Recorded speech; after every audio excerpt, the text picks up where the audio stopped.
Media. We encounter it every day in the form of radio, television, billboards, music, movies, magazines, newspapers, and much more. Society, on the other hand, is the masses, regular people like you and me, everyday citizens all living a normal lifestyle. Society and media are fairly close-knit. We know that they are both powerful influences, but the question is, which influences which? Does society influence media, or does media influence society? I went on a venture to find out what some students from Cal State Long Beach think about the idea of which influences which. I actually believe that the mass of people influence media, such as television. I think society influences television more. Media influence society. The media has influenced the society. The media definitely influences our society, but it works the other way around also. It kind of goes both ways. That media influences society. Media affects society. I believe that the media influences what people believe. I then asked them to explain their answers, and this is what they said. Yeah, like everyone wants to be have the new trends and like be the it girl and just be with the scene and whatnot. And the media helps expose it. But without media, without people, you would have no media.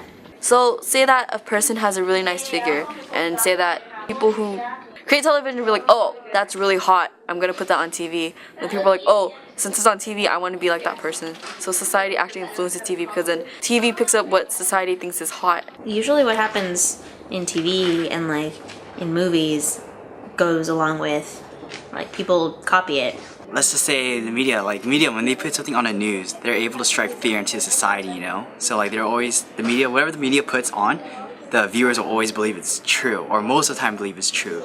They look towards the television and the news for updated information, you know, and they don't come to the idea that, oh, the television's fake, or, you know, like, oh, the television's like scripted, you know, they believe it. Everything that we see, whether it has to do about celebrities or the news, it influences us as a society, and it like makes us think a certain way. Like, say on a magazine, you know, it's mostly like pretty girls or like really skinny girls, and then that influences how society thinks about women in general. So it works the other way around also. What we think as a society also influences what is going to be showed on the media. So yeah, it works both ways.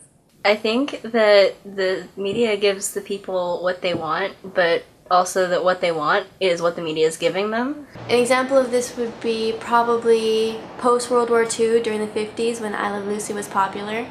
The show is basically about, you know, Lucy, a woman, being a housewife, being a mother in the kitchen.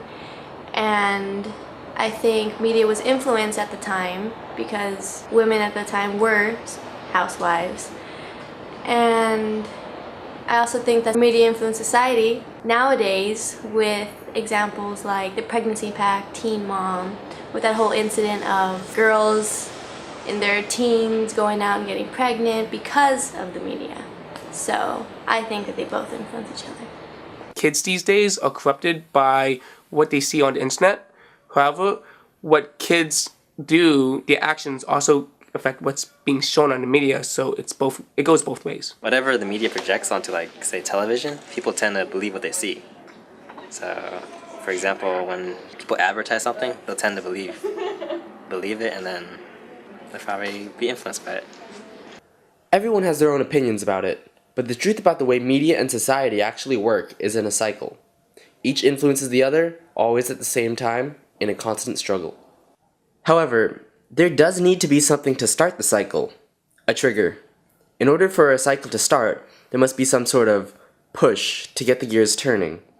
Take, for example, the Occupy movements. It started with Occupy Wall Street. Then it gained attention as the media reported it. Other people from across the country began to see the events on the news. So they started their own movements. More movements arose, more media reported it. The cycle kept fueling itself. Media and society's constant struggle. Media and society have been at this cycle for a very long time. Long before the invention of the internet, television, even newsprint itself, but the cycle continues on. This results in a more modern version of which came first, the chicken or the egg?